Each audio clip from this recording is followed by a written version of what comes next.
তো আমরা আজ প্রথম ক্লাস শুরু করছি। ঠিক আছে। তো প্রথমে আমরা যে চ্যাপ্টারটা আলোচনা করব সেটা নাম্বার সিস্টেমের একটা পার্ট। নাম্বার সিস্টেম অ্যাকচুয়ালি অনেক কটা পার্ট আছে, তার মধ্যে বেসিক যেটা বেশিরভাগ পরীক্ষায় আসে বা টেটের মতো পরীক্ষায় তো খুবই আসে, সেটা হচ্ছে বিভাজ্যতার নিয়মের উপরে অঙ্ক। ঠিক আছে। তো বিভাজ্যতার নিয়মের উপর অঙ্ক করতে গেলে সবার আগে আমাদের বিভাজ্যতার যে বিভিন্ন নিয়মগুলো আছে বিভিন্ন সংখ্যার ক্ষেত্রে সেগুলো সম্পর্কে আগে ভালোভাবে জানা দরকার। এই পার্টের কিছু কিছু জিনিস আমি জানি তোমরা কম বেশি ছোটবেলায় শিখেছো বা জানো, আমরা সেগুলো তো আরেকবার রিভিশন করেই নেব। প্লাস আরো কিছু নতুন জিনিস, নতুন কিছু আইডিয়া আমরা এই ক্লাসের মাধ্যমে নিয়ে নেব, যাতে একটু কঠিন অঙ্ক আমরা করতে পারি। ঠিক আছে। তো যার যেখানে অসুবিধা হবে বুঝতে অবশ্যই করে তোমরা বলবে যে স্যার এটা আরেকবার বুঝিয়ে দিন। তো সেই জায়গায় আমি বুঝিয়ে দেবো আরেকবার, সেটা নিয়ে কোনো মানে অসুবিধার কিছু নেই। তো বিভাজ্যতা নিয়মে বিভিন্ন সংখ্যার বিভাজ্যতা নিয়ম আমরা আগে জেনে নেব। তো প্রথমে দেখো তোমাদের যেটা দেয়াই আছে নোটে, সেটা হচ্ছে দুই দ্বারা বিভাজ্যতা নিয়ম। তো দুই দ্বারা বিভাজ্যতা নিয়ম কম বেশি তোমরা জানো। তো নিয়মটা কি, যে কোনো সংখ্যার শেষ অঙ্ক যদি শূন্য অথবা জোড় সংখ্যা হয়। যেমন ধরো 4, লাস্টে শূন্য আছে, তো এই যে লাস্টে শূন্য আছে সেই জন্য এটা দুই দ্বারা বিভাজ্য হবে। দুই দ্বারা বিভাজ্য হওয়ার অর্থ হলো দুই দিয়ে ভাগ করলে এটা পুরোপুরি মিলে যাবে। যেমন 2 দিয়ে যদি আমি এটাকে ভাগ করি, 2 2 4 হবে, এখানে শূন্য শূন্য খালে শূন্যটা মিলে গেল, অর্থাৎ দেখো কোনো ভাগশেষ থাকলো না। এই যে কোনো ভাগশেষ থাকলো না এটাকেই বলা হয় বিভাজ্য। বিভাজ্য মানে কমপ্লিট ভাগটা মিলে যাবে, কোনো ভাগশেষ থাকবে না। তো শেষে যেরকম শূন্য থাকলে হয়, শূন্য ছাড়াও আরো যে সমস্ত জোড় সংখ্যা আছে সেগুলো থাকলেও কিন্তু হবে। ঠিক আছে। তো এখানে বলে রাখি শূন্যও কিন্তু একটা জোড় সংখ্যা। তো আলটিমেটলি আমি বলতে পারি যে কোনো সংখ্যার শেষে যদি জোড় সংখ্যা থাকে তাহলে সেটা দুই দ্বারা বিভাজ্য হবে। তো সেটা যে কোনো খুশি হতে পারে, যেমন লাস্টে যদি 2 থাকে, লাস্টে যদি 4 থাকে, লাস্টে যদি 6 থাকে, লাস্টে যদি 8 থাকে, তো এগুলো সব কি হচ্ছে জোড় সংখ্যা, এগুলো সমস্ত কিছুই তাহলে কি হবে, দুই দ্বারা বিভাজ্য হবে। নেক্সট যেটা, সেটা হচ্ছে খুবই ইম্পর্টেন্ট, সেটা হচ্ছে তিন দ্বারা বিভাজ্যতার নিয়ম। তিন দ্বারা বিভাজ্যতার নিয়মটা একটু মানে অন্যরকম, একটু কমপ্লিকেটেড। তো এটা কি, কোন সংখ্যার অঙ্ক সমষ্টি যদি তিন দ্বারা বিভাজ্য হয়, তো সেটা তিন দ্বারা বিভাজ্য হবে গোটা সংখ্যাটা। সবার আগে আমি বলি অঙ্ক কি আর সংখ্যা কি, এটা অনেকে জানো না। অঙ্ক হচ্ছে, দেখো আমরা যদি বলি 36 একটা সংখ্যা, এটাকে গোটাটাকে আমরা কি বলবো, একটা সংখ্যা। এর একক স্থানীয় অঙ্ক কত, 6, আর দশক স্থানীয় অঙ্ক কত, 3। এই যে প্রত্যেকটা আলাদা আলাদা, এইগুলোকে আমরা কি বলবো, অঙ্ক। ঠিক আছে। এটা একক স্থানীয় অঙ্ক, এটা দশক স্থানীয় অঙ্ক। তো সবটা মিলে কিন্তু একটা সংখ্যা। তো এখানে দেখো বলেছে কোন সংখ্যার অঙ্ক সমষ্টি যদি 3 দ্বারা বিভাজ্য হয়, তাহলে গোটা সংখ্যাটা 3 দ্বারা বিভাজ্য হবে। এটার অর্থ কি, যেমন ধরো একটা সংখ্যা আমি লিখছি 1 2 3, এটা একটা গোটা সংখ্যা। এর তাহলে কি কি অঙ্ক আছে, একটা 3 আছে, একটা 2 আছে, একটা 1 আছে। এগুলো সব যদি আমরা যোগ করে ফেলি, দেখো এগুলো সব যদি আমরা যোগ করে ফেলি তাহলে কি হবে, 3 2 5 1 6, 6 হলো। এই যে 6টা পেলাম, তিনের নামতা পড়লে কিন্তু 6 আসে। ঠিক আছে। তো এই যে সমষ্টিটা সেটা হচ্ছে 3 দ্বারা যদি বিভাজ্য হয়, গোটা সংখ্যাটা 3 দ্বারা বিভাজ্য হবে। তো যেহেতু 6টা 3 দ্বারা বিভাজ্য হয়, 3-এর নামতা পড়লে যেহেতু 6 আসে, আমি বলতে পারি 123। এই যে গোটা সংখ্যা এটা হচ্ছে 3 দ্বারা বিভাজ্য হবে। ঠিক আছে। সবাই নিশ্চয়ই বুঝতে পেরেছো, কারোর কোনো সমস্যা নেই। আমরা যদি আরেকটা উদাহরণ নিই, ধরো 1 1 1। তো এগুলো যদি 111, এই যে সংখ্যাটা, এর 3খানা অঙ্ক আছে, প্রত্যেকটা অঙ্ক কত, 1 করে আছে। এগুলো সব যদি আমরা যোগ করি তাহলে আমরা কত পাবো, 3। এইটাই অঙ্ক সমষ্টি হলো। যদি 3-এর নামটা আমরা পড়ি তাহলে দেখো 3 পাবো। সুতরাং আমরা বলতে পারি যে এই 111 এটা 3 দ্বারা বিভাজ্য একটি সংখ্যা। ঠিক আছে। তো একই রকম এই যে অঙ্ক সমষ্টি রুলসটা, এটা একই রকম ভাবে প্রযোজ্য কার ক্ষেত্রে, এটা 9-এর ক্ষেত্রেও প্রযোজ্য। যেমন 3-এর ক্ষেত্রে প্রযোজ্য, এই একই রকম রুলস প্রযোজ্য কার ক্ষেত্রে, 9-এর ক্ষেত্রে। তো রুলসটা যেহেতু সেম, আমরা সেম টেকনিক বলতে পারি। যেমন ধরো এই সংখ্যাটা, এই সংখ্যাটা দেখো এর অঙ্কগুলো কি কি আছে, একক স্থানীয় অঙ্ক 1 আছে, দশক স্থানীয় অঙ্ক 9 আছে, শতক 8 আছে, হাজারে 2 আছে। তো এইভাবে আছে। এগুলো যদি সব আমরা যোগ করতে পারি তাহলে 7 2 8 9 1 সব যদি আমরা যোগ করতে পারি তাহলে আমরা কি কি পাবো দেখো। 9 একে কত 10, 10 আটে কত 18, 18 দুয়ে কত 20, 20 আর সাথে কত হয় 27। তো সবগুলো যোগ করলে আমরা কত পাচ্ছি 27। তো 9 এর নামটা বললে দেখো 27 আসে। তো যেহেতু 9 এর নামটা বললে 27 আসে, আমরা বলতে পারি এই যে গোটা সংখ্যাটা, এই গোটা সংখ্যাটা 9 দ্বারা বিভাজ্য হবে। গোটা সংখ্যাটা 9 দ্বারা বিভাজ্য হবে। তো 3 দ্বারা এবং 9 দ্বারা বিভাজ্যতার নিয়মের ক্ষেত্রে আমরা যেটা বলতে পারি সবগুলো যোগ করতে হবে, অঙ্কগুলো সব যোগ করে যে যোগফলটা হবে সেই যোগফলটা দেখব 3 এর নামটা বললে আসে কিনা, অর্থাৎ 3 দ্বারা বিভাজ্য কিনা। যদি 3 দ্বারা বিভাজ্য হয় তাহলে গোটা সংখ্যাটা 3 দ্বারা বিভাজ্য হবে বা 9 দ্বারা বিভাজ্য হবে। ঠিক আছে, তো এই পর্যন্ত যা আমি বললাম, এখানে তোমাদের কারোর যদি কোনো ডাউট থাকে তোমরা বলতে পারো। আচ্ছা, হ্যাঁ বলো।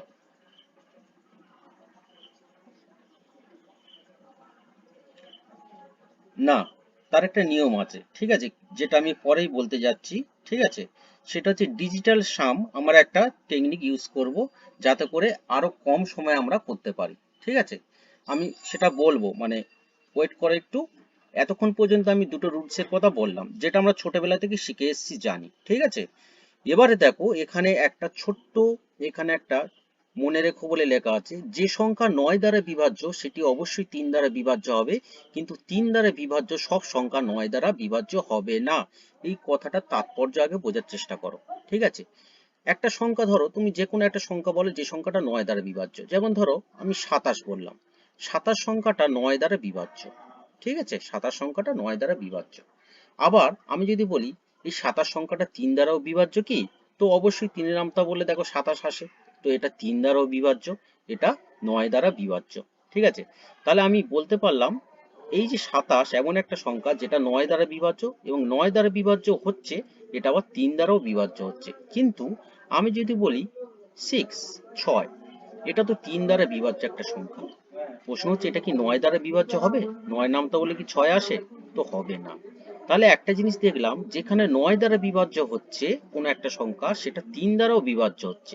কিন্তু তার মানে এই নয় যে 3 দ্বারা বিভাজ্য সমস্ত সংখ্যাই 9 দ্বারা বিভাজ্য হবে। হতে পারে, নাও হতে পারে। ঠিক আছে, এই জায়গাটা বোঝার আছে। যে সংখ্যা 9 দ্বারা বিভাজ্য হবে সেটা অবশ্যই 3 দ্বারা বিভাজ্য হবে, কিন্তু যে সংখ্যা 3 দ্বারা বিভাজ্য হবে সেটা সবসময় 9 দ্বারা যে বিভাজ্য হবে আমরা তা বলতে পারবো না। ঠিক আছে, যখন আমরা বিভাজ্যতার আরো একটু বড় বড় সংখ্যার নিয়মগুলো দেখব, ঠিক আছে, তখন হচ্ছে আমরা সবসময় এই উপরের সংখ্যাটা নেব। এইটা শুধু মনে রেখো, যখন আমি দেখব 3 আর 9 দুটো দিয়ে চেক করতে হবে কোনো সংখ্যা, আমি সবসময় 9টা নিয়েই কাজটা চালাবো, কারণ 9টা নিলেই 3-এর কাজ হয়ে যাবে, দুটো সংখ্যা চেক করব না। মানে একটা সংখ্যা 3 দিয়ে যাবে বা 9 দিয়ে যাবে, দুটো দিয়ে হয়তো আমাকে চেক করতে বলেছে। তো আমি যদি 9 দিয়ে চেক করে ফেলি তাহলে আমার 3 দিয়ে চেকের কাজটা হয়ে যাবে, তাহলে আমার এক্সট্রা খাটুনি খাটতে হবে না। ধরো আমাকে সহজ একটা কথা বলেছে 45, এটা 3 দিয়ে বিভাজ্য কিনা এবং 9 দিয়ে বিভাজ্য কিনা, দুটো প্রশ্ন জানতে চেয়েছে। তো আমি যদি 9 এর নামটা বললে 45 আসে কিনা এইটা যদি আমি বার করতে পারি, ধরো 9 এর নামটা বললে কত আসে 45, 9 5 45, তার মানে আমি নিঃসন্দেহে বলতে পারি এটা 3 দ্বারাও বিভাজ্য হবে। আমার 3 দিয়ে আর এটা চেক করার কোনো প্রয়োজন নেই। ঠিক আছে, তো 3 এবং 9 দুটো ক্ষেত্রে যদি প্রয়োজন হয় আমরা অবশ্যই 9টা ইউজ করব, মানে বড় সংখ্যাটা। এটা মনে রেখো। এবারে ও একটা প্রশ্ন করলো একটু আগে, আমি সেই কনসেপ্টে যেতাম। সেই কনসেপ্টটা হচ্ছে ডিজিটাল সাম। কনসেপ্টটা কি, ধরো আমরা তো একটুখানি শিখলাম যে কোনো সংখ্যা 3 দ্বারা বিভাজ্য 9 দ্বারা বিভাজ্য নিয়মটা কি, যোগ করে করে দেখতে হয়। কিন্তু যদি এরকম অনেক বড় একটা সংখ্যা দেয়, ধরো এত বড় একটা সংখ্যা দিয়েছে পরীক্ষার সময়, দিয়ে বলছে এটা 3 দ্বারা বিভাজ্য হবে কিনা বলো, বা 9 দ্বারা বিভাজ্য হবে কিনা বলো। এখন আমরা যে নিয়মটা জানি সবগুলো যোগ করে করে আমরা সেই নিয়ম তো প্রযোজ্য এখানে করতেই পারি, ফেলতেই পারি। সমস্যাটা কি, এত বড় যোগ করতে গেলে আমাদের অনেক বেশি সময় চলে যাবে। তার চেয়ে যদি আমরা এটা জানতে চাই এটা 9 দ্বারা বিভাজ্য কিনা, এটা চেক করতে হয়তো বলেছে, তো আমরা কি করব, এইখানে যেখানে যেখানে 9 পাবো সেখানে সেখানে সেগুলো কেটে দেব। তো কেমন, যেমন ধরো এইখানে 9 পাচ্ছি, 9টা কেটে দিলাম। আবার দেখো এই 8 আর এই 1 এই দুটো যোগ করলে কত হয়, 9 হয়। তো আমি এই দুটো কি হলো কেটে দিলাম। এখানে দেখো 7 আর 2 যোগ করলে কত হয়, 9, এই দুটো কেটে দিলাম। এখানে দেখো 6 আর 3 যোগ করলে 9 হয়, এই দুটো কেটে দিলাম। এখানে দেখো আর বাকি যা আছে, বাদ বাকি যা আছে মানে 6 আছে, 5 আছে আর 2 আছে, এগুলো যদি সব যোগ করে দিই তাহলে কত পাবো? 6 5 11, 11 আর 2 কত? 13। ঠিক আছে, তো দেখো 9 নামটা পড়লে, 9 নামটা পড়লে 13 আসে না। ঠিক আছে, 9 নামটা পড়লে 13 আসে না। তার মানে আমি বলতে পারি যে এই গোটা সংখ্যাটা 9 দ্বারা বিভাজ্য নয়।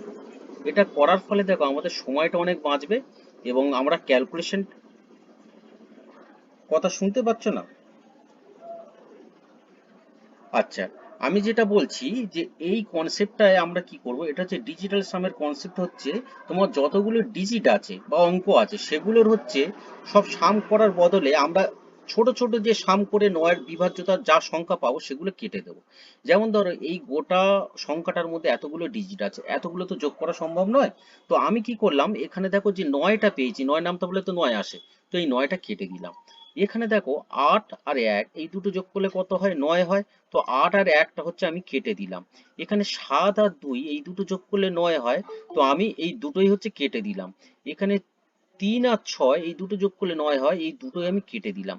এই কেটে দেওয়ার ফলে দেখো আমার মানে যে হিসাবটা করতে হবে সেটা অনেক ছোট হয়ে গেল। আমার শুধু কতটুকুনি হিসাব করতে হবে? 6, 5 এবং 2। তাহলে এই কটা যদি আমি যোগ করি তাহলে কত পাচ্ছি দেখো? 6 5 11 আর 2 13। তো দেখুন এই যে সাম করে আমি পেলাম হচ্ছে 13। তো 9 নামতা বলে তো আর 13 আসে না। সুতরাং আমি বলতে পারি এই গোটা সংখ্যাটা 9 দ্বারা বিভাজ্য হবে না।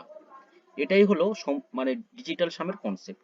সবাই বুঝতে পেরেছো? আমরা যদি যোগ না করি তাহলে এই টেকনিকটা ইউজ করতে পারি। কারোর কোনো সমস্যা আছে বোঝার ক্ষেত্রে? কার ক্ষেত্রে? কার ক্ষেত্রে বলো? হ্যাঁ হ্যাঁ হ্যাঁ, ওকে ওকে, আমি আমি হ্যাঁ ওর প্রশ্নেরই উত্তর দিলাম। ও যেটা বললো যে যদি অনেক বড় সংখ্যা হয় তাহলে কি আমরা এইভাবে যোগ করে করে যাব? যোগ করে করে গেলেও কোনো ক্ষতি নেই, তুমি যদি এটা সবগুলো যোগ করতে শুরু করো তাহলেও কিন্তু কোনো ক্ষতি নেই, উত্তর একই আসবে। ঠিক আছে, যে উত্তরটা কি আসবে? যে বিভাজ্য হবে না। ঠিক আছে, তো এই টেকনিকে গেলে আমরা কি দেখলাম, যে অনেক সহজ হয়ে গেল। এবার তিনের ক্ষেত্র, হ্যাঁ তিনের ক্ষেত্র তোমরা একই নিয়ম তোমরা প্রযোজ্য করতেই পারো। ঠিক আছে, তো একটা সংখ্যা যদি এমন থাকে, ধরো এরকম দিয়েছে ইচ্ছা মতো একটা তোমার দিয়েছে, র্যান্ডাম একটা সংখ্যা দিল, বললো যে এটা 3 দ্বারা বিভাজ্য হবে কিনা বলো। তো তুমি খোঁজো এখানে 3 নামতা বলে যে যে সংখ্যা আসে আর কি সেইগুলো খোঁজার চেষ্টা করো। তো দেখো এখানে 6 পাচ্ছ। ঠিক আছে, তো 6টা কেটে দাও। আর কি পাচ্ছ দেখো? এই 5 আর এই 1 এই দুটো যোগ করলে কত হচ্ছে? 6 হচ্ছে, তো এই দুটো কেটে দাও। আর দেখো এই 7, এই 3টা আছে, 3 নামতা বলে 3 আসে, এটা কেটে দাও। 7 আর 2 এই দুটো যোগ করলে কত হয়? 9, 3 নামতা বলে 9 আসে, কেটে দাও। তাহলে দেখো সব কেটে গেল। ঠিক আছে, শুধু শূন্য পড়ে থাকলো। তার মানে আমি বলতে পারবো এই গোটা সংখ্যাটা 3 দ্বারা বিভাজ্য হবে। ঠিক আছে, সমষ্টি যদি সাম যদি সব কেটে যায়, কিচ্ছু না পড়ে থাকে, ঠিক আছে, বা শূন্য পড়ে আছে, তার মানে আমি বলতে পারবো গোটা সংখ্যাটা 3 দ্বারা বিভাজ্য হবে। 9 এর ক্ষেত্রেও যা, 3 এর ক্ষেত্রেও তাই। ঠিক আছে, সবাই বুঝতে পেরেছো? কারোর কোনো সমস্যা আছে এইটুখানি বোঝার ক্ষেত্রে?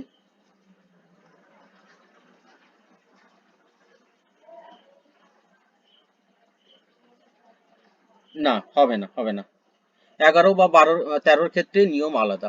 ঠিক আছে, আচ্ছা আমরা এতক্ষণ 2, 3 এবং 9 এগুলোর নিয়ম ভালোভাবে জেনে গেলাম। ঠিক আছে, কারোর কোনো ডাউট নেই আশা করছি। আমরা পরের পেজে চলে যাই। পরের পেজে কি আছে দেখি। পরের পেজে দেখো এখানে দেয়া আছে, হ্যাঁ বলো, বলো কি প্রশ্ন করছিলে? আচ্ছা, পরের পেজে দেখো এখানে আছে 5 দ্বারা বিভাজ্যতা নিয়ম। তো 5 দ্বারা বিভাজ্যতা নিয়ম কি? যদি শেষ অঙ্ক 0 অথবা 5 থাকে। যেমন ধরো যে কোনো ক্ষেত্রে ধরো লাস্টে 5 আছে। ঠিক আছে, যে কোনো একটা সংখ্যা লাস্টে 0 আছে। তো এইরকম লাস্টে 5 বা 0 থাকলে আমি বলবো 5 দিয়ে বিভাজ্য হবে সংখ্যাটা। বিভাজ্য মানে কি? ভাগ পুরোপুরি মিলে যাবে, কোনো ভাগশেষ থাকবে না। এটা হলো 5-এর নিয়ম। তাহলে 25-এর নিয়মটা কি হবে? 25-এর নিয়ম যদি এরকম হয়, শেষের দুটো অঙ্ক, শেষের দুটো অঙ্ক নিয়ে যে সংখ্যাটা হবে সেটা যদি 25-এর গুণিতক হয়, অর্থাৎ 25-এর নামতা পড়লে আসে। ঠিক আছে, যেমন ধরো আমি একটা সংখ্যা বলছি, এইটা, এটা 25 দ্বারা বিভাজ্য কিনা কি করে বুঝবো? আমি শেষের দুটো অঙ্ক দেখবো, শেষের দুটো অঙ্ক মিলে কত হচ্ছে দেখো? 50 হচ্ছে। তো 25-এর নামতা বলে দেখো 25 দুগুণে 50 আসে। তার মানে আমি বলতে পারি এই গোটা সংখ্যাটা 25 দ্বারা বিভাজ্য হবে। বা যদি এরকম থাকে শেষে দুখানা শূন্য আছে, তাহলে আমি বলতে পারবো এটা 25 দ্বারা বিভাজ্য হবে। শেষের দুটো অঙ্কতে কনসেপ্ট করতে হবে, যে দুটো অঙ্ক দেখতে হবে। এখানে দুটো অঙ্ক মিলে দেখো যে সংখ্যাটা তৈরি হচ্ছে 50, এখানে বা দুটো অঙ্ক কি হচ্ছে, শূন্য হচ্ছে। এরকম যদি থাকে তাহলে আমরা বলবো 25 দ্বারা বিভাজ্য। যেমন ধরো যদি এমন থাকে 1 2 3 দিল, লাস্টে দিল 75, তো এইটা 25 দ্বারা বিভাজ্য কিনা। তো শেষের দুটো অঙ্ক মিলে কত হচ্ছে দেখো 75, 25 নামতা বললে দেখো 75 আসে। তার মানে আমি বলতে পারি গোটা সংখ্যাটা 25 দিয়ে বিভাজ্য। বা শেষের যদি দুটো অঙ্ক শূন্য থাকে তাহলেও এটা কি হবে, 25 দিয়ে বিভাজ্য হবে। সবাই বুঝতে পেরেছো? কারোর কোনো সমস্যা নেই? নেক্সট, যদি আমরা 125-এর ক্ষেত্রে বলি, যেরকম যেমন ভাবে 25 আমরা করলাম, 125-এর ক্ষেত্রে শেষের তিনটে অঙ্ক দেখতে হবে। ঠিক আছে, যেমন ধরো 9 6 125 আছে। তো দেখো এখানে 125 আছে মানেই আমি বলতে পারি শেষের তিনটে অঙ্ক যেহেতু 125 দিয়ে যাচ্ছে, তার মানে আমি বলতে পারি গোটা সংখ্যাটা 125-এ নামতা পড়লে আসবে। কিংবা যদি এমন থাকে শেষের তিনখানা অঙ্ক শূন্য আছে, তো আমি বলতে পারি গোটা সংখ্যাটাই 125 দ্বারা বিভাজ্য হবে। ঠিক আছে, তাহলে শুধু 5-এর ক্ষেত্রে শেষের একটা অঙ্ক দেখলাম, 25-এর ক্ষেত্রে শেষের দুটো অঙ্ক দেখলাম, আর 125-এর ক্ষেত্রে শেষের তিনটে অঙ্ক দেখলাম। ঠিক আছে, নিয়ম একই, যদি বিভাজ্য হয় বা শূন্য থাকে বিভাজ্য হবে, নচেৎ হবে না। ঠিক আছে, এবারে এইটার ক্ষেত্রেও দেখো একটা হিসাব আছে। কেমন? যেমন এই যে 25টা আমরা পাই, 25টা পাই দেখো 5-এর হচ্ছে দুটো 5 গুণ করলে, আবার 125টা পাই তিনটে 5 গুণ করলে, অর্থাৎ 5-এর কিউব মানে 125, 5-এর স্কয়ার মানে 25। তো আমরা যেমন ভাবে 9-এর ক্ষেত্রে দেখেছিলাম, 9 আর 3-এর একটা রিলেশন বলেছিলাম। ঠিক আছে, যে উপরেরটা যদি বিভাজ্য হয় নিচেরটা হবে, মানে কোনো সংখ্যা যদি 9 দ্বারা বিভাজ্য হয় সেটা অবশ্যই 3 দ্বারা বিভাজ্য হবে, কিন্তু উল্টোটা সবসময় সত্য নয়। ঠিক আছে, এরকম একটা বলেছিলাম যে যদি কোনো সংখ্যা 9 দ্বারা বিভাজ্য হয় তাহলে সেটা অবশ্যই 3 দ্বারা বিভাজ্য হবে। ঠিক আছে, কারণ এইখানে 9 কে ভাঙলে কি পাওয়া যায়, দুখানা 3, মানে 3 3 9। ঠিক আছে, কিন্তু সবসময় উল্টোটা সত্য না, মানে 3 দ্বারা বিভাজ্য হলেই যে 9 দ্বারা বিভাজ্য হবে আমি বলতে পারবো না। ঠিক আছে, যেমন ধরো 12, 12টা 3 দিয়ে বিভাজ্য, কিন্তু 9 নামতে বললে 12 কিন্তু হবে না। ঠিক আছে, 12টা কিন্তু 9 দ্বারা বিভাজ্য নয়। তাহলে মানে আপারটা যদি আমরা চেক করি, লোয়ারটা এমনিতেই চেক হয়ে যাবে। কোনো সংখ্যা যদি বলে 3 9 দুটো দিয়ে বিভাজ্য কিনা বার করতে, আমি সবসময় কি করবো, উপরেরটা চেক করব, তাহলে নিচেরটা অটোমেটিক হয়ে যাবে। ঠিক আছে, এখানেও একই রকম জিনিস প্রযোজ্য।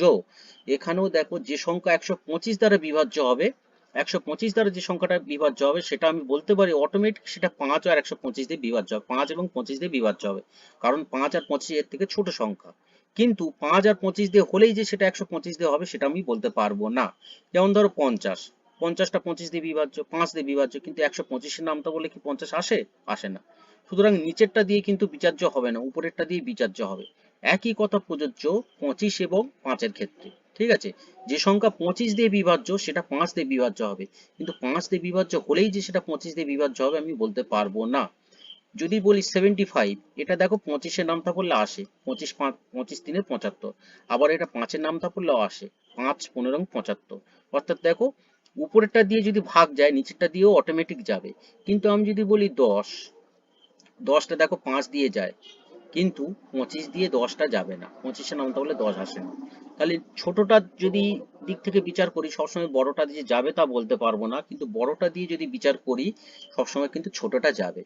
ঠিক আছে, এইটুখানি বলার, কিছু কিছু ক্ষেত্রে আমাদের এই মানে নিয়মটা কাজে লাগাতে হবে, যেখানে বড়টাকে সবসময় টার্গেট করতে হবে, বড়টা দিয়ে বিভাজ্য কিনা সেটাকে দেখতে হবে, ছোটটা দিয়ে করলে কিন্তু হবে না। এইটা বলার জন্য এইটা আমি বললাম। ঠিক আছে, যখন সেরকম অঙ্ক করব আমরা অবশ্যই আলোচনা করব। আচ্ছা, নেক্সট নেক্সট পেজে যদি যাই, নেক্সট পেজে আমরা 11-র বিভাজ্যতা নিয়ম চলে এলাম। 11-র বিভাজ্যতা নিয়মটা খুব ইন্টারেস্টিং একটা নিয়ম, এটা আমরা ছোটবেলায় করেছি, আবার আমরা করব। ঠিক আছে, তো এটা কি, ধরো একটা সংখ্যা আছে। ঠিক আছে, তো ধরো 121, একটা ছোট সংখ্যা নিয়ে বিচার করি। তো এর কি করব, অড ইভেন পজিশনে যে অঙ্কগুলো আছে সেগুলো যোগ করব, করে বিয়োগ করব। যেমন ধরো এর দেখো এখানে আর কোনো সংখ্যা নেই, আমি বাম দিকেরটা ধরো শূন্য ধরে নিলাম। ঠিক আছে, নিয়ে আমি এইটার সঙ্গে এটা যোগ করছি। ঠিক আছে, এক ঘর বাদ দিয়ে এটার সঙ্গে এটা যোগ করছি, আর এটার সঙ্গে এটা যোগ করছি। তাহলে 0 আর 2 যোগ করলে কত হবে? 2। আর 1 আর 1 যোগ করলে কত হবে? দেখো 2 হবে। এই যে দুটো সমষ্টি পেলাম, অড ইভেন পজিশনের অঙ্কগুলোর কি করলাম, যোগফল পেলাম। এই যে যোগফলটা পেলাম, এই যোগফলের আবার আমরা কি করে দেবো, বিয়োগ করে দেবো। তো 2 2 বিয়োগ করলে কত আসবে, দেখো 0 আসবে।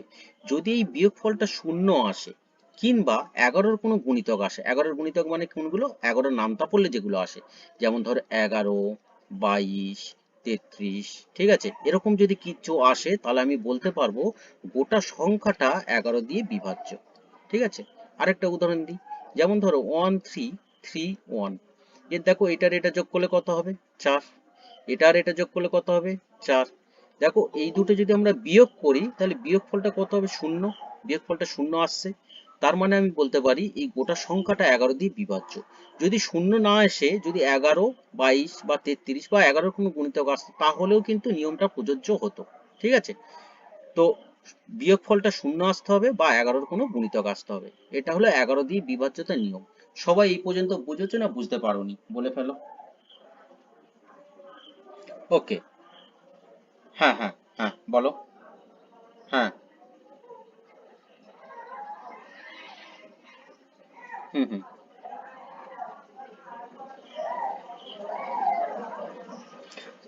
না, অড ইভেন পজিশন মানে তো একটা ঘর ছেড়ে একটা ঘর, এইভাবে তো করতে হবে, তাই না? তো পজিশন এভাবেই নিতে হবে, মানে ওভাবে তুমি নিতে পারবে না। এবার আরেক ভাবে করা যায়, ঠিক আছে, এই নিয়মটা তো সবাই আমরা কম বেশি জানি, ছোটবেলাতে শিখেছি। আরেকটা নিয়ম আছে, সেই নিয়মটাও আমরা করতে পারি, ঠিক আছে। যেমন ধরো আমি র্যান্ডাম একটা সংখ্যা বলছি, ধরো এই সংখ্যাটা 11 দিয়ে বিভাজ্য হবে কিনা আমরা কিভাবে জানবো। তো দেখো এখানে এখানে দেখো কটা আছে, 5টা আছে, তো একটা শূন্য আমি ধরে নিলাম, নিয়ে আমি এটার সঙ্গে এটা যোগ করলাম, এটার সঙ্গে এটা যোগ করলাম, ঠিক আছে। তাহলে এ কটা যোগ করলে কত হবে, দেখো 6 হবে। আর এগুলো যদি যোগ করি, 5 3 8 আর 1 কত হবে, 9। তো এই 6 আর 9 হচ্ছে আমরা কি করব, বিয়োগ করব। বিয়োগ করলে এখানে বিয়োগফল কত আসবে, দেখ 3 আসবে। ঠিক আছে, তো যেহেতু 3 আসছে, 0 আসছে না, 11 আসছে না, 22 আসছে না, এরকম কিছু আসছে না, তার মানে আমি বলতে পারবো যে এটা 11 দিয়ে বিভাজ্য হবে না। ঠিক আছে, এবারে এই একই জিনিস আমরা এই টেকনিক ইউজ করে যেরকম করতে পারি, আরেকটা টেকনিক ইউজ করে করতে পারি। সেটা কি, ধরো এই সংখ্যাটা আমরা হচ্ছে পাশাপাশি দুটো সংখ্যা বিয়োগ করব। ঠিক আছে, তো তার আগে দেখে নাও এখানে, পাশাপাশি দুটো সংখ্যা বিয়োগ করব। ধরো আমি 5 থেকে 4 বিয়োগ করছি, 3 থেকে 2 বিয়োগ করছি। খেয়াল করো তীর চিহ্নগুলো কিভাবে হচ্ছে। প্রথমে এই পারের সংখ্যাটা নিচ্ছি, তারপরে পরের সংখ্যাটা নিচ্ছি, প্রথমে এই সংখ্যাটা নিচ্ছি, তারপরে এই সংখ্যাটা নিচ্ছি, প্রথমে এই সংখ্যাটা নিচ্ছি, তারপরে এই সংখ্যাটা নিচ্ছি। ঠিক আছে, অর্থাৎ 5 থেকে যদি 4 আমরা বাদ দিই তাহলে কত পাবো, +1। ঠিক আছে,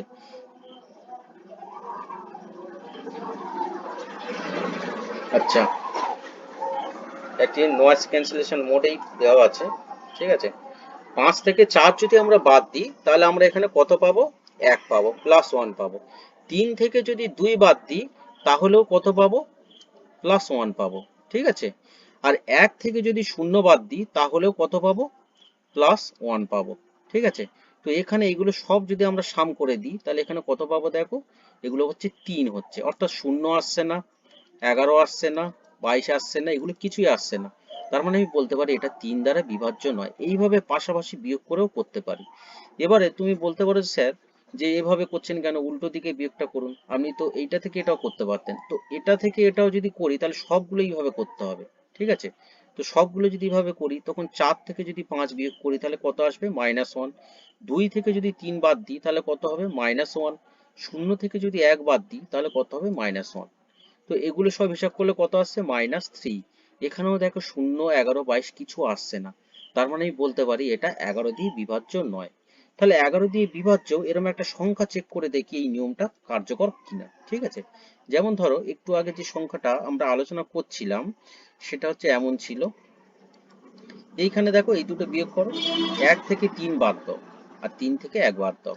তো 1 থেকে যখনই 3 আমি বাদ দেবো উত্তর আসবে -2, আর 3 থেকে যদি 1 বাদ দিই তাহলে উত্তর আসবে কি, +2।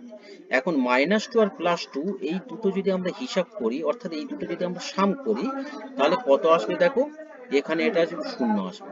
তো যেহেতু 0 আসছে আমরা বলতে পারি গোটা সংখ্যাটা 11 দিয়ে বিভাজ্য হবে। বোঝাতে পারলাম? সবাই বুঝেছো? এরকম পাশাপাশি সংখ্যা যদি আমি বিয়োগ করে যে বিয়োগ ফলগুলো পাবো সেগুলো যদি সাম করি অর্থাৎ যোগ করি, তাহলেও যদি উত্তর ফল 0 আসে বা 11 আসে বা 22 আসে, তাহলে আমি বলতে পারবো গোটা সংখ্যাটা 11 দিয়ে বিভাজ্য হবে। এটা 11 দ্বারা বিভাজ্যতার নিয়ম চেক করার একটা সেকেন্ড দ্বিতীয় বিকল্প হচ্ছে নিয়ম। ঠিক আছে? সবাই এটা বুঝতে পেরেছো? আর তুমি যদি বলো যে উল্টো দিক থেকে চেক করবে, তাহলেও করতে পারো। তাহলে তীর চিহ্নগুলো সব একই দিকে দিতে হবে। তো এখান থেকে এটা বিয়োগ করলে কত হবে? +2। আর এখান থেকে এটা হিসাব করলে দেখা হবে -2। তো এই দুটো যদি আমরা সাম করতাম সেই একই উত্তর আসতো। উত্তর কি আসতো? 0। তার মানে আমি বলতে পারবো এটা 11 দিয়ে বিভাজ্য গোটা সংখ্যাটা। তো সবাই বুঝতে পেরেছো এইটুকানি? কারোর যদি কোথাও সমস্যা থাকে বলে ফেলতে পারো। ওকে, আমরা তাহলে নেক্সট পেজে চলে যাই।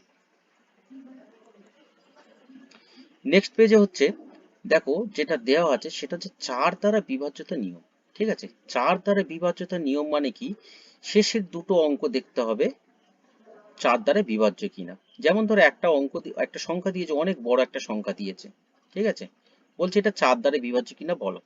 তো আমি শেষের দুটো অঙ্ক মিলে যে সংখ্যাটা তৈরি হলো সেটা দেখব 4 দ্বারা বিভাজ্য কিনা। ঠিক আছে? তো সরি, হ্যাঁ, ঠিকই আছে, শেষের দুটো অঙ্ক মিলে যে সংখ্যাটা হবে সেটা 4 দ্বারা বিভাজ্য কিনা। তো এখানে দেখো কত আসছে? 42 আসছে। আমি যদি 4 এর নামটা পড়ি বা 4 দিয়ে এটাকে ভাগ করি, দেখো 4 10 40 হবে, 2টা হচ্ছে অবশিষ্ট থাকবে। যেহেতু ভাগশেষ আসছে, ভাগ পুরোপুরি মিলবে না, সুতরাং আমি বলবো এটা 4 দ্বারা বিভাজ্য কোনো মতেই হবে না। এটা 4 দ্বারা বিভাজ্য হবে না। ঠিক আছে? বা শেষের যদি দুটো অঙ্ক যদি শূন্য থাকে, তাহলে আমরা বলতে পারবো এটা 4 দ্বারা বিভাজ্য। শেষের যদি দুটো অঙ্ক 4 দ্বারা বিভাজ্য হয়, এটা যদি 42 না থেকে যদি 44 থাকতো, তাহলে দেখো এটা মিলে যেত, ভাগটা পুরোপুরি মিলে যেত 44টা, তাহলে এটা 4 দ্বারা বিভাজ্য হতো। শেষে যদি দুটো শূন্য থাকে তাহলে 4 দ্বারা বিভাজ্য হবে। কিন্তু শেষের যদি দুটো অঙ্ক মিলে যে সংখ্যাটা তৈরি হলো সেটা যদি 4 দ্বারা বিভাজ্য না হয়, গোটা সংখ্যাটাও 4 দ্বারা বিভাজ্য হবে না। তো বুঝতে পেরেছো সবাই 4 দ্বারা বিভাজ্যতার নিয়ম? অনেকটা সেই 25-এর নিয়মের মতো। 25-এর নিয়ম যেমন দেখেছিলাম সেই রকম সেম নিয়ম। তো এটা হচ্ছে 4 দ্বারা বিভাজ্যতার নিয়ম। 8 দ্বারা বিভাজ্যতার নিয়ম সেম একই টাইপের। এটা হচ্ছে শেষের দুটো অঙ্ক দেখতে হয়, 8 এর ক্ষেত্রে শেষের তিনটে অঙ্ক দেখতে হবে। ঠিক আছে? যেমন ধরো আমি একটা সংখ্যা বললাম, ধরো তো এটা 8 দ্বারা বিভাজ্য কিনা। ঠিক আছে? তো শেষের দেখো তিনটে অঙ্ক চেক করো। তো শেষের তিনটে অঙ্ককে যদি আমি ভাগ করি 8 দিয়ে, তো প্রথমে তো 8 0 0 হয়ে যাবে। আর শেষের এই যে দেখো 64 আছে, এটা 8 8 এ 64 মিলে যাবে। তার মানে আমি বলতে পারি গোটা সংখ্যাটাই 8 দ্বারা বিভাজ্য। বা শেষের যদি তিনটে অঙ্ক যদি শূন্য থাকে, তিনখানা শূন্য থাকে, তাহলেও এটা বলতে পারবো এটা 8 দ্বারা বিভাজ্য, কোনো সমস্যা নেই। ঠিক আছে? শেষের তিনটে অঙ্ক আমাকে চেক করতে হবে। ঠিক আছে? তো 4 এর ক্ষেত্রে শেষের দুটো অঙ্ক চেক করলাম, 8 এর ক্ষেত্রে শেষের তিনখানা অঙ্ক আমরা চেক করলাম। যদি হয় তবে 8 দ্বারা বিভাজ্য হবে। ঠিক আছে? একই রকম ভাবে 16 নিয়মটা হচ্ছে শেষের হচ্ছে 4টে অঙ্ক দেখতে হবে। ঠিক আছে? শেষে যদি কোনো সংখ্যার শেষে যদি 4খানা অঙ্ক থাকে, 4খানা যদি শূন্য থাকে, ঠিক আছে, 1 2 3 4, 4খানা আছে, তো এটা আমি বলবো 16 দ্বারা বিভাজ্য। বা শেষের যদি যে অঙ্কগুলো আছে, শেষের যে 4টে অঙ্ক আছে সেটা যদি 16 নামতা বললে মিলে যায়, এখানে দেখো শেষের এইটা যদি আমি 16 দিয়ে ভাগ করে মিলে যাবে। তার মানে গোটা সংখ্যাটাও 16 দ্বারা বিভাজ্য হবে। ঠিক আছে? এইখানেও আগের যে নিয়মগুলো বলেছিলাম, 3 আর 9 এর ক্ষেত্রে যে রিলেশনটা বলেছিলাম, 5 25 এবং 125 এর ক্ষেত্রে যে নিয়মটা বলেছিলাম, এখানেও সেটাই হবে। নিয়মটা কি? যদি 16 দ্বারা বিভাজ্য হয় কোনো সংখ্যা, সেটা অটোমেটিক 8 দ্বারাও হবে, সেটা অটোমেটিক 4 দ্বারাও বিভাজ্য হবে। কিন্তু উল্টোটা সত্য নয়। মানে আপারটা দিয়েই বিচার করতে হবে যদি আমাদের এরকম সিচুয়েশন আসে। আবার যদি 8 আর 4 দুটো দিয়েই বিভাজ্য করতে হয়, আমি 8 দিয়েই চেক করব, কারণ বড়টা দিয়ে চেক করলে ছোটটা এমনিতেই হবে। ছোটটা দিয়ে করলে কিন্তু সবসময় হবে না। ঠিক আছে?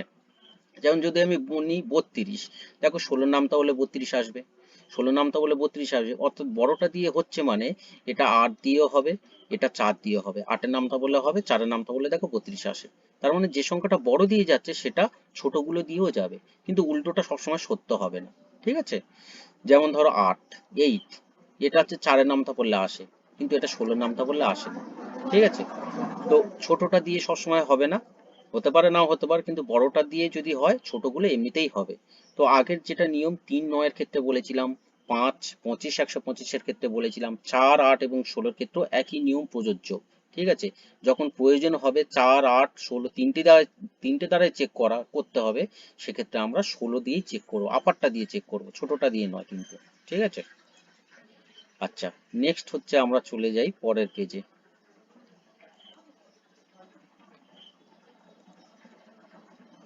আচ্ছা,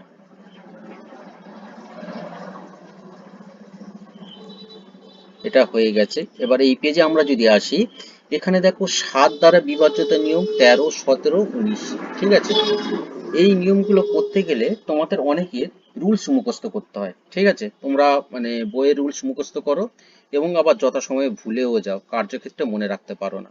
তো আমি একটা নিয়ম বলছি, এই নিয়মটা যদি জানো, তোমরা যদি অড ফ্যাক্টর বার করতে পারো কোনো সংখ্যার ক্ষেত্রে, তাহলে তার বিভাজ্যতা নিয়ম যেগুলো এই জাতীয় মৌলিক সংখ্যা তোমরা খুব সহজেই বার করতে পারবে। তো আমরা 7, 13, 17 এবং 19 এই কটা সংখ্যা যদি অড ফ্যাক্টর বার করে নিতে পারি, তাহলে আমরা কিন্তু খুব সহজেই এর বিভাজ্যতার নিয়ম তৈরি করে ফেলতে পারবো, আমাদের মুখস্থ করার দরকার নেই।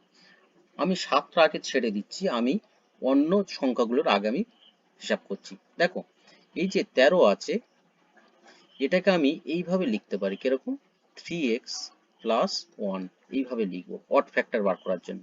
অর্থাৎ একক ঘরের যে অঙ্কটা আছে, তার সঙ্গে আমি x নিলাম, x গুণ করলাম, মনে করলাম আমার এর সঙ্গে কত করতে হবে, x গুণ করতে হবে। ঠিক আছে, এবং তার সঙ্গে কি দশক স্থানীয় যে অঙ্কটা আছে সেটা যোগ করে দিলাম। তো এইটা হচ্ছে 13 হচ্ছে অড ফ্যাক্টর বার করতে গেলে এই স্ট্রাকচারটা প্রথম তৈরি করতে হবে। ঠিক আছে, এবারে যদি x এর জায়গায় আমরা 1, 2, 3, 4 এইভাবে বলতে শুরু করি এবং দেখতে থাকি যে কোন জায়গায় গেলে পুরো 13 দিয়ে মিলে যাবে। ঠিক আছে, তো আমরা খেয়াল করবে, দেখো যদি x এর মান আমরা যদি 4 নিই, ঠিক আছে, আর একটা যেরকম আছে প্লাস 1 থাকে, তাহলে এখানে কত আসবে দেখো, 12 প্লাস 1, তার মানে কত আসছে দেখো, 13 আসছে। তো 13 নামটা পড়লে 13 আসে। ঠিক আছে, তো 13 ক্ষেত্রে অড ফ্যাক্টর হলো +4। ঠিক আছে, +4 পজিটিভ চার। ঠিক আছে, তো এইটাকে আমরা নিয়মটা কিভাবে কাজে লাগাবো, নিয়মটা হচ্ছে এই, কোন সংখ্যার শেষ অঙ্কের, দেখো এই আমরা একক স্থানীয় অঙ্ক নিয়েছিলাম না, একক স্থানীয় অঙ্ক, এটা মানে শেষ অঙ্ক, এর সাথে 4 গুণ করেছিলাম। তো কোন সংখ্যার শেষ অঙ্কের সাথে 4 গুণ করে যেটা পেলাম, সেটার সাথে অবশিষ্ট অঙ্ক, এখানে অবশিষ্ট অঙ্ক কি ছিল দেখো, 1 ছিল। হ্যাঁ, অবশিষ্ট অঙ্কগুলো নিয়ে প্রাপ্ত সংখ্যার সমষ্টি। ঠিক আছে, লাস্টে কি করলাম, যোগ করে দিলাম। যদি শূন্য হয় অথবা 13 গুণিতক হয়, এখানে যেটা আমরা পেয়েছিলাম দেখো 13 পেয়েছি। তো এরকম যদি হয় তাহলে আমরা সেটা 13 দিয়ে বিভাজ্যতার নিয়ম বলতে পারি। ঠিক আছে, তো একটা ছোট্ট উদাহরণ দিই, মানে আমি যেটা বলতে চাইছি আরো ক্লিয়ার হয়ে যাবে। ধরো 52 একটা সংখ্যা, এটা 13 দিয়ে বিভাজ্য কিনা আমি জানি না, কারণ আমি 13 নামটা জানি। তো আমি এটাকে চেক করবো কি করে, এর অড ফ্যাক্টর কত, 4। তো এর শেষের যে অঙ্ক অর্থাৎ একক স্থানীয় যে অঙ্ক, তার সাথে আমি 4 গুণ করলাম। তো 4 গুণ করলে এখানে কত পেলাম, 8। এই যেটা পেলাম এটা আর যেটা আছে তার সঙ্গে যোগ করে দিলাম। তো 8 আর 5 যোগ করলে কত হলো, 13। 13 নামটা বলে 13 আসে, সুতরাং আমি বলতে পারি 52টাও 13 দিয়ে বিভাজ্য।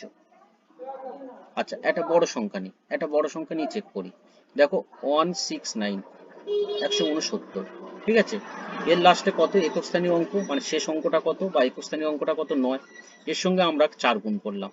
তো 9 4 কত হবে দেখো, 36। এই যে 36 পেলাম, সেটা অবশিষ্টটার সঙ্গে যোগ করে দিলাম, অবশিষ্টটা তো 36।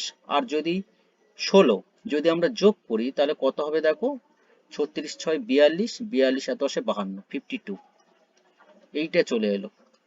তো 13 নামটা পড়লে 52 আসে, তার মানে 169ও 13 দ্বারা বিভাজ্য হবে। অর্থাৎ শেষের অঙ্কটার সঙ্গে 4 গুণ করে অবশিষ্টটার সঙ্গে যদি আমরা যোগ করে দিই, সেটা যদি আসে 13 দিয়ে বিভাজ্য, গোটা সংখ্যাটাই 13 দিয়ে বিভাজ্য হবে। ঠিক আছে, তো এটা হলো 13 দিয়ে বিভাজ্যতার নিয়ম। তোমরা নিশ্চয়ই এর পরে আর মুখস্থ তোমাদের করতে হবে না, যদি অড ফ্যাক্টরটা তোমরা এইভাবে মনে রাখতে পারো। ঠিক আছে, সিমিলার ভাবে যদি তোমরা 17 যদি ভাবো, তাহলে 17 এর ক্ষেত্রে স্ট্রাকচারটা কি লিখতে হবে, 7x প্লাস 1। ঠিক আছে, একক স্থানীয় অঙ্ক 7 আছে, 17 এর একক স্থানীয় অঙ্ক 7, তো 7x প্লাস 1। তো এইটার ক্ষেত্রে যদি আমরা -5 নিই, তাহলে দেখো এটা কত হয়ে যাবে, -35 প্লাস 1। তো হিসাব করলে কত আসছে দেখো, 34 আসছে, 34। তো 17 নামতা বলে 34 আসে, তার মানে আমি বলতে পারি যে গোটা সংখ্যাটাই 17 দিয়ে বিভাজ্য হবে। হ্যাঁ, -34, ওকে, -34, মাইনাস হোক আর প্লাস হোক, সংখ্যাটা আমি দেখব যে ওই নামতা বললে আসছে কিনা। তো 17 নামতা বললে দেখো 34 আসে, তার মানে গোটা সংখ্যাটাই 17 দিয়ে বিভাজ্য হবে। -5 নিলে তবে দেখো মিলবে, -5 নিলে দেখো 7 5 35, -35 হলো, আর +1, ঠিক আছে, এই দুটো তখন হিসাব করলে দেখো দুটো আলাদা চিহ্ন মানে বিয়োগ হবে, বিয়োগ করলে কত আসছে, -34। আচ্ছা, ওকে ওকে ওকে, শুধু যদি 5 আমি নিতাম অর্থাৎ +5 নিতাম তাহলে একটা কত আসতো, 35, আর +1 হতো, তার মানে হতো 36। তো 17 নামটা বললে তো 36 আসবে না, সুতরাং +5 এ হবে না, সেই জন্য -5 নিলাম।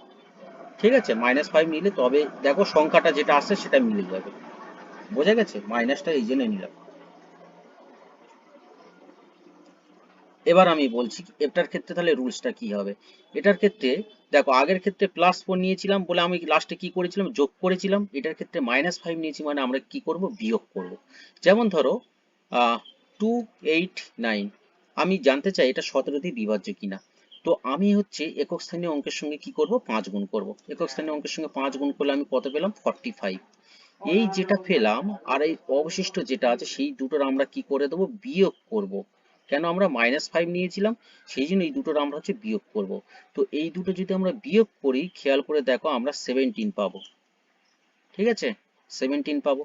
তো 17 নাম তো বলে 17 আসে, তার মানে 289ও 17 দিয়ে বিভাজ্য হবে। ঠিক আছে, কারণ 17 এর আউট ফ্যাক্টর হচ্ছে -5, তার মানে এইখানে শেষ অঙ্কের সঙ্গে গুণ করে আবার অবশিষ্টটার সঙ্গে হচ্ছে বিয়োগ করতে হবে। এইভাবে আমরা 17 এর বিভাজ্যতার নিয়ম বার করতে পারি। আমি বলছি এইটা শেখার ফলে কি হবে। হ্যাঁ, বলো বলো কেন বিয়োগ করলাম, এই বলছো। এখানে দেখো এইখানে, এখানে দেখো +5 এ আসেনি কিন্তু, মানে এই যে 34টা এসেছিল যেটা 17 নামতা বলে মিলে গেল, সেটা +5 এসেছিল না -5 এসেছিল, -5 এসেছিল না। তো সেই জন্য হচ্ছে আমরা এখানে কি করব, বিয়োগ করব। কি বললাম বুঝেছো।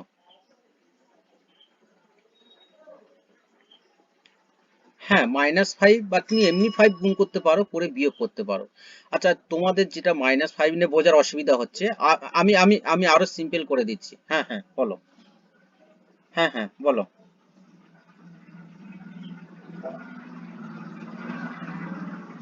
হ্যাঁ হ্যাঁ,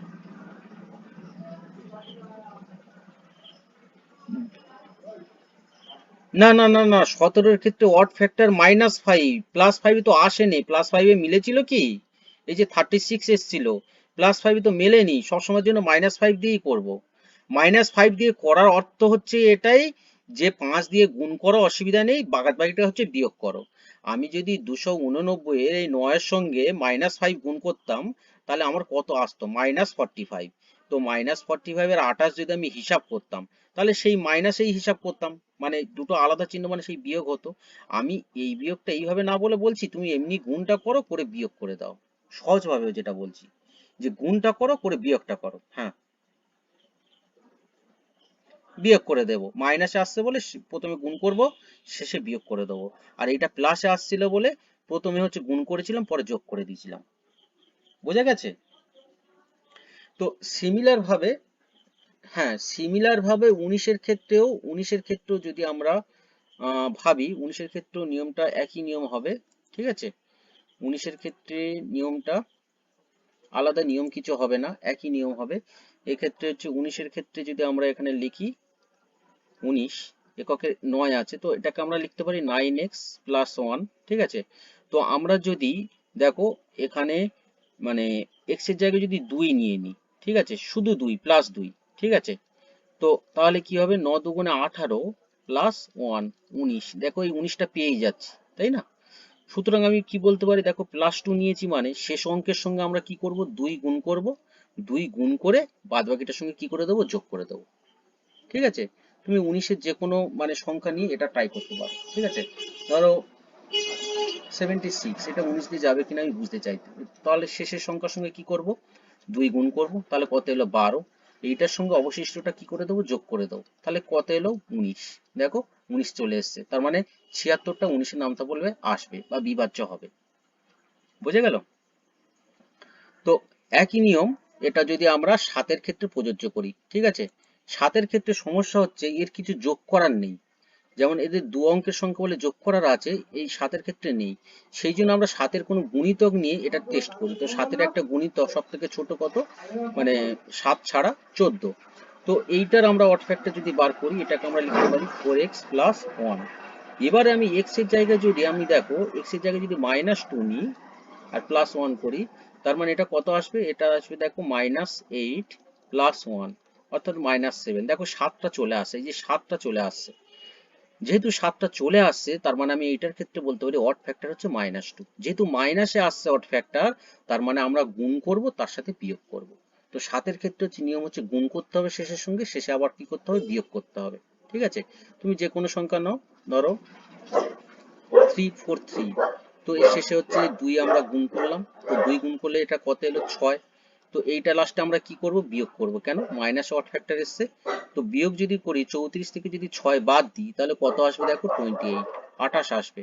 7-এর নামটা বলে দেখো 28 আসে, তার মানে 343 ও 7 দিয়ে বিভাজ্য। ঠিক আছে, এই যে অড ফ্যাক্টরের নিয়ম, এইটা শুধু এই কটা মৌলিক সংখ্যা নয়, তুমি যে কোনো মৌলিক সংখ্যার ক্ষেত্রে এইভাবে অড ফ্যাক্টর বার করতে পারো, করে সেটা কিভাবে বিভাজ্যত হবে তুমি নিজেই নিয়মটা তৈরি করতে পারো, মুখস্থ করার কোনো দরকার নেই।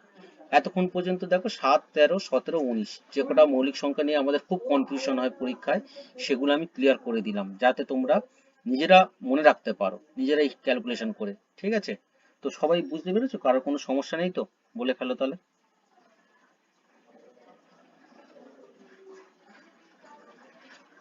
হ্যাঁ, 2 ছাড়া অন্য কোনো সংখ্যা দিয়ে তোমার আসে, তাহলে সেটা দিয়ে তুমি ক্যালকুলেশন করতে পারো।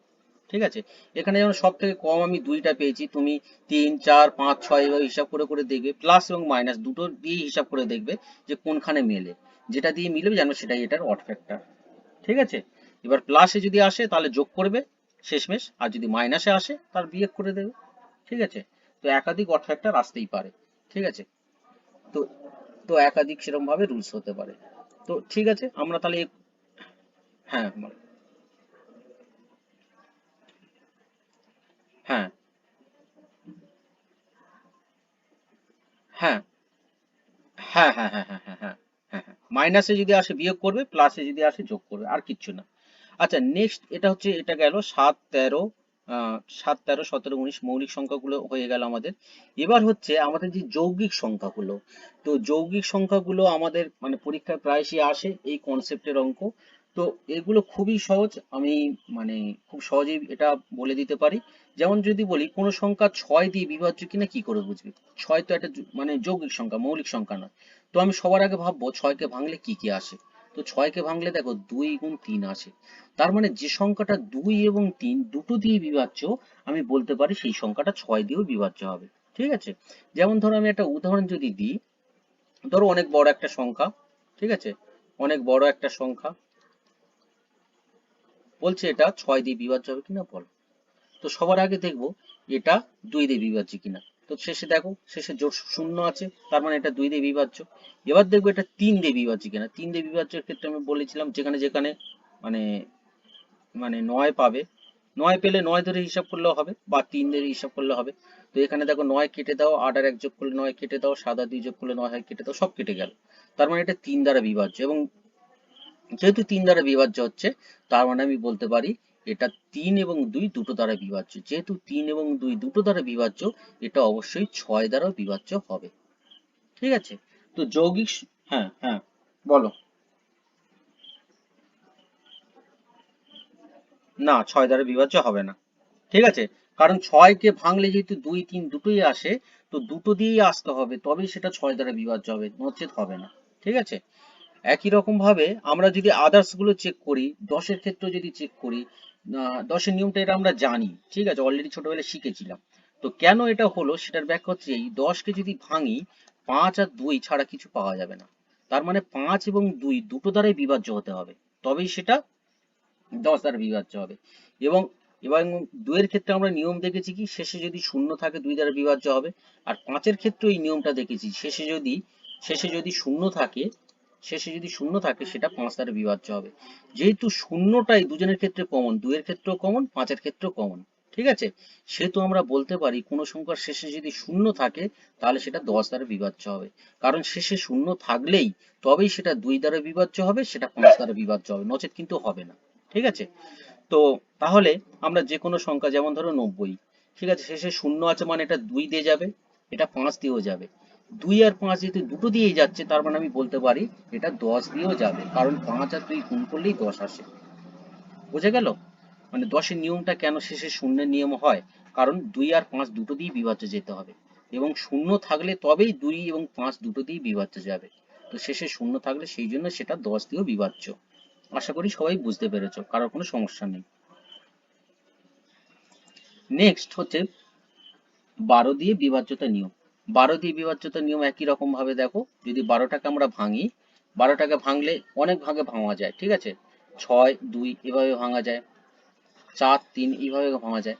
কিন্তু আমরা 4 আর 3 এইভাবে যদি ভাবি, এই ভাবনাটা আরো ভালো হবে। ঠিক আছে, কিভাবে ভালো হবে দেখো, 3 দিয়ে বিভাজ্য হতে হবে, 3 এর নিয়ম প্রযোজ্য করতে হবে, এবং 4 দিয়ে যদি আমরা নিয়ম করি, ঠিক আছে, তো 4 দিয়ে নিয়ম করলে অলরেডি সেটা 2 কেও কভার করে দেবে, কারণ 4 আর 2 এর ক্ষেত্রে কি জানি কে বড়, 4 বড়।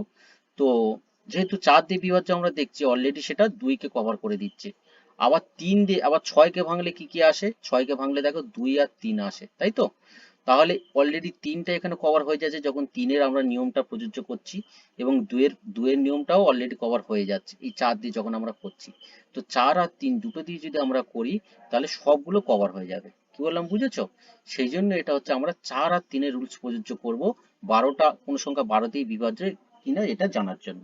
ঠিক আছে, তো যদি সেরকম ভাবে করি, দেখো এর শেষে কত আছে, 12 আছে, তো এটা 4 দিয়ে, গোটা সংখ্যাটা হচ্ছে 4 দিয়ে বিভাজ্য হবে। ঠিক আছে, এবার দেখতে হবে এটা 3 দিয়ে বিভাজ্য কিনা।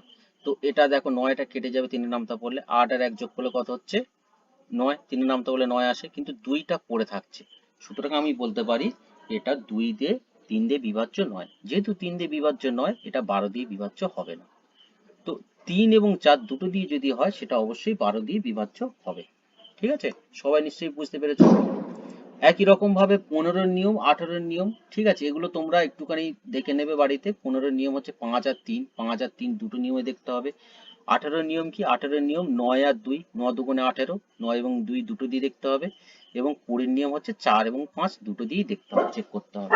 ঠিক আছে, আমরা এই পেজটা শেষ করলাম। কার যদি কিছু বলার থাকে বলে ফেলো। হ্যাঁ হ্যাঁ বলো।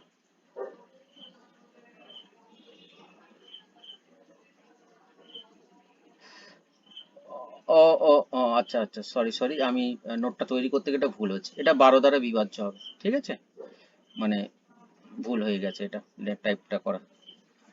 ওকে, নেক্সট হচ্ছে আমরা যদি করি, দেখো পরের পেজে যাই। পরের পেজে যে নিয়ম, মানে নিয়মগুলো বলবো, এটা মানে অনেকেই জানো না, মানে আগের নিয়মগুলো তাও অনেকের কনসেপ্ট ধারণা ছিল, এই নিয়মগুলো কিন্তু সম্পূর্ণ নতুন কনসেপ্ট। ঠিক আছে, এবং খুব কম জনই এই কনসেপ্টগুলো জানে। ঠিক আছে, এই কনসেপ্টটা কি, কোনো একটা সংখ্যা 7, 11, 13 তিনটে সংখ্যা দ্বারা বিভাজ্য হবে, কেমন স্ট্রাকচার থাকলে। ঠিক আছে, তো এটা তখনই বিভাজ্য হবে যদি 6 অঙ্কের কোনো সংখ্যা 3 অঙ্কের একই সংখ্যা দ্বারা পুনরাবৃত্ত হয়। ঠিক আছে, যেমন ধরো এখানে উদাহরণ দেওয়া আছে, যেমন আমি একটা উদাহরণ দিই, যেমন ধরো 2, 8, 9 এটা একটা সংখ্যা, আবার আমি পাশে বসালাম 2, 8, 9 এটা একটা সংখ্যা। তো এই সবগুলো মিলে যদি 6 অঙ্কের একটা সংখ্যা হয়, এটা 7 দিয়েও বিভাজ্য হবে, 11 দিয়ে বিভাজ্য হবে, 13 দিয়েও বিভাজ্য হবে, তিনটে দিয়েই বিভাজ্য হবে। ঠিক আছে, এবার তুমি বলতে পারো যে স্যার 7, 11, 13 তিনটে দিয়েই কেন এই সংখ্যাটা বিভাজ্য হবে? তো এটার কারণ আছে। দেখো এখানে একটা উদাহরণ দেওয়া আছে, এটা তোমরা বাড়িতে দেখে নেবে। আমি এইটাকে যদি ভাঙি, ঠিক আছে, তাহলে এটাকে আমি এইভাবে লিখতে পারি, এই সংখ্যাটাকে প্লাস 289, এইভাবে দেখো, এই সংখ্যাটা প্লাস এইটা। ঠিক আছে, এবার যদি 289 আমি কমন নিই, এর কাছে কি পড়ে থাকবে, 1000 পড়ে থাকবে, এর কাছে কি পড়ে থাকবে, 1 পড়ে থাকবে। অর্থাৎ আমি এটাকে লিখতে পারি 289 গুণ 1001। এই পর্যন্ত সবাই বুঝতে পেরেছো না পারোনি বলো? তো তো এই যে এই আচ্ছা 1000টা কিভাবে নিলাম দেখো, এই এই 3 অঙ্কের সংখ্যা আমি দুবার লিখেছি, ঠিক আছে, এবং এইটাকে আমি এইভাবে লিখতে পারি দেখো 2 আর 9, তারপরে এই ঘরগুলো আমি কিছু না লিখে 3টে শূন্য নিয়ে নিলাম, ঠিক আছে, প্লাস এখানে 2 আর 9 আমি ছোট করে একটা দিই তাহলে তুমি বুঝতে পারো, ধরো 45, এটাকে আমি এরকম লিখতে পারি না 40, ঠিক আছে, এই যে দশক স্থানীয় অঙ্ক 40 প্লাস 5 এরকম লিখতে পারি, বা ধরো এইরকম একটা সংখ্যা, এটাকে আমি এরকম লিখতে পারি 300, 300 প্লাস 45 এরকম লিখতে পারি, দেখো এই 3 অঙ্কটা শতকের ঘরে এই দুটো ঘর শূন্য নিয়ে নিলাম, প্লাস 45। একই রকম ভাবে এটাকে আমি এইভাবে লিখতে পারি 289, 3টে শূন্য আমি বসিয়ে দিলাম, প্লাস 289। এবার দেখো 289টা যদি কমন নিয়ে নিই, এখানে 1000 পড়ে থাকবে আর এখানে প্লাস 1 পড়ে থাকবে, ঠিক আছে। আমি বললাম যে এইখানে 289টাকে এইভাবে আমি লিখতে পারি 289, 3টে শূন্য, ঠিক আছে, দেখো একক দশক শতক 3টে ঘর আছে না, 3টে শূন্য আমি নিতে পারি, তো এই 289 3টে শূন্য প্লাস 289, এবার দেখো 289টা যদি কমন নিয়ে নিই, এর কাছে কি পড়ে থাকবে 1000 পড়ে থাকবে, আর এর কাছে কিচ্ছু নেই মানে 1 পড়ে থাকবে, এবং 1000 আর 1 যদি যোগ করি তাহলে 1001 হবে, ঠিক আছে। অর্থাৎ এই গোটা স্ট্রাকচারটাকে আমি এইভাবে লিখতে পারি 289 গুণ 1001, ঠিক আছে, 289 গুণ 1001। এবার দেখো এই যে 1001, এইটা যদি 7, 11 আর 13 তিনটে সংখ্যা আমি গুণ করি 1001 পাবো, 7, 11, 13 তিনটে সংখ্যা যদি গুণ করি আমি 1001 পাবো। সুতরাং আমি বলতে পারি এই গোটা সংখ্যাটা এটা 7 দিয়েও বিভাজ্য হবে, এটা 11 দিয়ে বিভাজ্য হবে, এটা 13 দিয়ে বিভাজ্য হবে, এবং 7, 11, 13 তিনটে গুণ করলে এই যে 1001 আসে, 1001 দিয়েও এটা বিভাজ্য হবে, ঠিক আছে। আবার 7 আর 11 গুণ করলে কত হয় 77, এটা 77 দিয়ে বিভাজ্য হবে। 7 আর 13 গুণ করলে কত হয় 91, এটা 91 দিয়েও বিভাজ্য হবে। 11 আর 13 দুটো দিয়েই যায়, সেই 11 আর 13 গুণ করলে কত হয় 143, এটা 143 দিয়েও বিভাজ্য হবে, ঠিক আছে। তো এই রকম যদি রিপিটেশন থাকে, 3 অঙ্কের সংখ্যা দুবার করে লিখে একটা 6 অঙ্কের সংখ্যা তৈরি করে, সেটা তো 7, 11, 13 তিনটে দিয়েই যাবে, ঠিক আছে, সেটা 7, 11, 13 তিনটে দিয়ে বিভাজ্য হবে, 7, 11, 13 তিনটে দিয়ে বিভাজ্য হবে, 1001 এইটা দিয়েও বিভাজ্য হবে, এবং এইগুলো পরস্পর যদি গুণ করি যা যা পাবো, মানে 7 আর 11 গুণ করলে 77 পাবো, 7 আর 13 গুণ করলে 91 পাবো, 11 আর 13 গুণ করলে 143 পাবো, এগুলো দিয়েও সব কিন্তু বিভাজ্য হবে। এই যে গোটা সংখ্যাটা, সবাই বুঝতে পেরেছো? কারোর কোনো কনফিউশন যদি থাকে বলে ফেলো।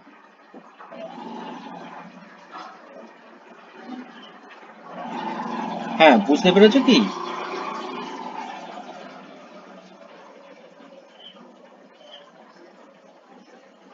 আচ্ছা, ওকে ওকে ওকে। আমি বললাম যদি 3 অঙ্কের সংখ্যা দুবার রিপিটেশন হয়, ঠিক আছে, 3 অঙ্কের যে কোনো একটা সংখ্যা বলো, ধরো 3, 4, 6, এটা যদি দুবার রিপিটেশন হয় হয়ে একটা 6 অঙ্কের সংখ্যা তৈরি করে, ঠিক আছে, এটাকে আমরা এইভাবে লিখতে পারি 3, 4, 6, এই তিনটে সংখ্যাকে এইভাবে লিখতে পারি যোগ 3, 4, 6 এইভাবে লিখতে পারি। তুমি বলে কেন এভাবে লিখলে? তুমি দেখো যদি যে কোনো একটা সংখ্যা ধরো 328, এটাকে তুমি এরকম ভাবে লিখতে পারো না 300 প্লাস 28, এভাবে লিখতে পারো, এই তিনটা নিলাম, এইখানে দুটো ঘর শূন্য বসিয়ে দিলাম, প্লাস 28। একই রকম ভাবে এটাকে যদি এইভাবে লিখি, এইটা লিখলাম, তিনটে ঘর শূন্য বসিয়ে দিলাম, প্লাস এইটা যেটা আছে সেটা বসালাম, ঠিক আছে। এবার যদি আমি 3, 4, 6 কমন নিয়ে নিই, তাহলে এখানে কত পড়ে থাকবে 1000, আর এইখানে পড়ে থাকবে 1, তাহলে 3, 4, 6 গুণ 1001, এই হলো, ঠিক আছে। অর্থাৎ এই স্ট্রাকচারটাকে আমি এইভাবে লিখতে পারি। এই পর্যন্ত সবাই বুঝতে পেরেছো? কারো কোনো সমস্যা যদি থাকে বলে ফেলো।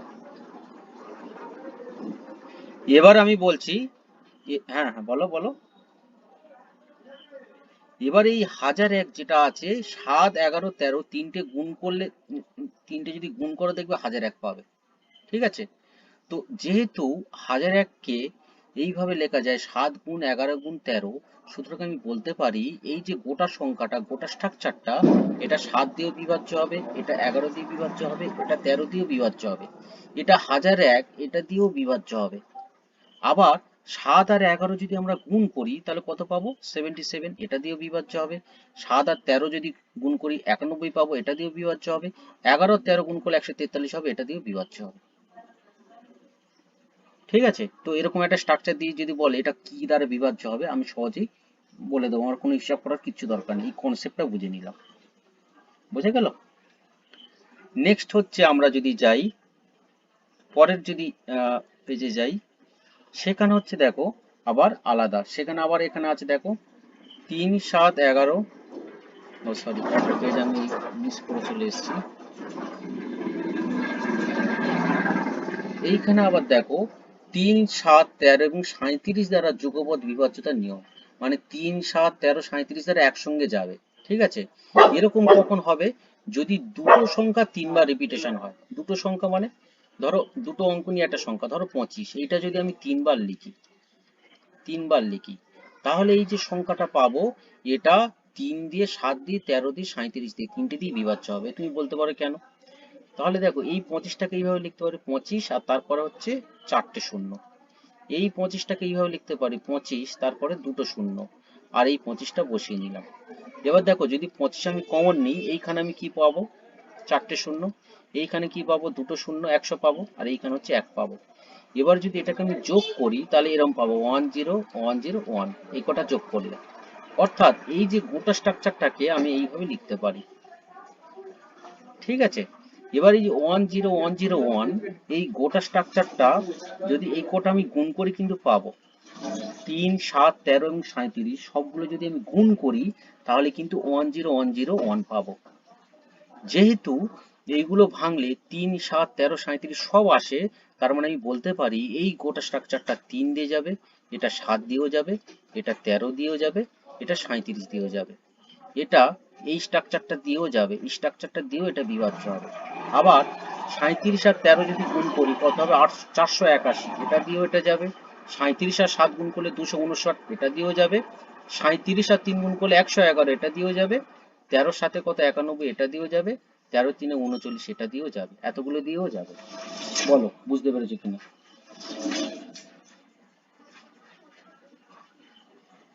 সবার কোনো কনসেপ্ট মানে কনফিউশন নেই তো বোঝার ক্ষেত্রে?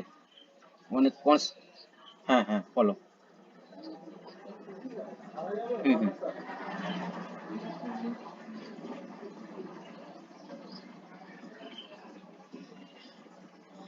10101 এই স্ট্রাকচারটা, তাই তো?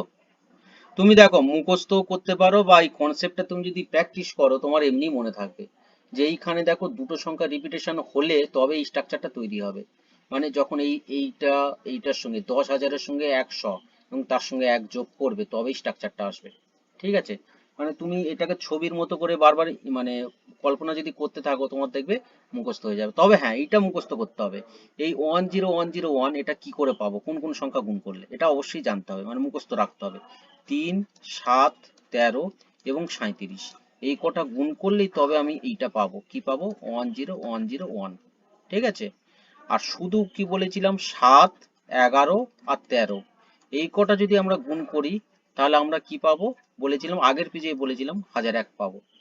তো এই দুটো জিনিস আমাকে মাথায় রাখতে হবে। 3, 7, 13 এবং 37 যদি গুণ করি এইটা পাবো, আর 7, 11, 13 যদি গুণ করি 1001 পাবো। এই দুটো মাথায় রাখতেই হবে, কিছু করার নেই। ঠিক আছে, তাহলে এখানে দেখো এই দুটো স্ট্রাকচারের মধ্যে যদি আমি কম্পেয়ার করি, 7, এই 7টা এরও আছে এরও আছে, এই যে 13টা এরও আছে এরও আছে, কিন্তু এইটার ক্ষেত্রে 3 আছে আর 37 আছে, যেটা এটার ক্ষেত্রে নেই। এটার ক্ষেত্রে আবার 11 আছে, যেটার ক্ষেত্রে নেই। এই জায়গাটা খেয়াল রাখো সবাই। 7 আর 13 কিন্তু তাহলে আমি দেখলাম এমন দুটো সংখ্যা, সেটা প্রথম কনসেপ্টেও গেল, সেকেন্ড এই যে কনসেপ্টটা বললাম এখানেও গেল। ঠিক আছে, কিন্তু 3, 37 কেবলমাত্র দ্বিতীয় কনসেপ্টে গেল, আর 11টা কেবলমাত্র ফার্স্ট কনসেপ্টে গেল। এটা সবাই মানে বুঝতে পেরেছো? একদম মানে ধারণা পরিষ্কার, কারোর কোনো সমস্যা নেই? তাহলে আমরা পরেরটাই চলে যাই। হ্যাঁ বলো বলো বলো।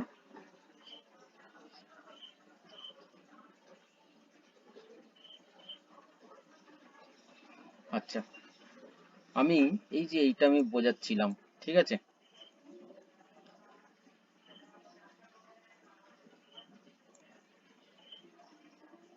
আমি তোমাদের এমনি একটা সংখ্যা যদি ভাঙতে বলি, ধরো এই সংখ্যাটাকে যদি আমি ভেঙে লিখি, তাহলে একক, দশক, শতক, হাজার, তাই তো? তো এটাকে আমি কি বলতে পারি? 1000, 200, 3 দশক আর 4 একক। খেয়াল করে দেখো, এগুলো সব যদি যোগ করি এটাই হবে, আলাদা কিছু কি হবে? তো এই যে 1000টাকে, এটাকে আমি কিভাবে প্রকাশ করছি? এক, আর তারপরে দেখো তিনটে ঘরের জন্য তিনটে শূন্য। 2 শতক, এটাকে কিভাবে প্রকাশ করছি? 2, তারপরে দুটো ঘরের জন্য দুটো শূন্য। এই যে 3 দশক, এটাকে কিভাবে প্রকাশ করছি? 3, তারপরে একটা ঘরের জন্য একটা শূন্য। আর 4 একক, সেই জন্য এটা শুধু 4ই বসেছে, এরপরে তো আর কিছু নেই, সেই জন্য কোনো শূন্য বসেনি। এভাবে ভেঙে লেখা যায় কিনা বলো? ছোটবেলায় এইভাবে আমরা কিন্তু ভেঙে লেখা শিখেছিলাম, ঠিক আছে? স্থানীয় মান, একক মান, এইভাবে। এটাও সেই কনসেপ্ট ইউজ হয়েছে। এটাকে যখন আমি প্রকাশ করছি, তখন 25 তো লিখছি, তারপরে দেখো দুটো ঘর আছে তাই দুটো শূন্য হয়েছে। এখানে 25টা যখন লিখলাম, তারপরে দেখো চারটে ঘর ছিল, তাই চারটে শূন্য। আর এই লাস্টের 25-এর পরে কোনো ঘর নেই, তাই শুধু 25। তো নিশ্চয়ই বোঝাতে পেরেছি। নেক্সট নেক্সট যদি কনসেপ্টটা আমরা যাই, সেটা আরো একটা চমৎকার একটা কনসেপ্ট। তাহলে এইখানে আমরা দেখে নিলাম, শেষ পেজে আমরা চলে যাই। প্রায় বিভাজ্যতার নিয়ম আমরা শেষ করে ফেলেছি, ঠিক আছে? প্রায় 1 ঘন্টা সময় লাগলো নিয়মটা শেষ করতে।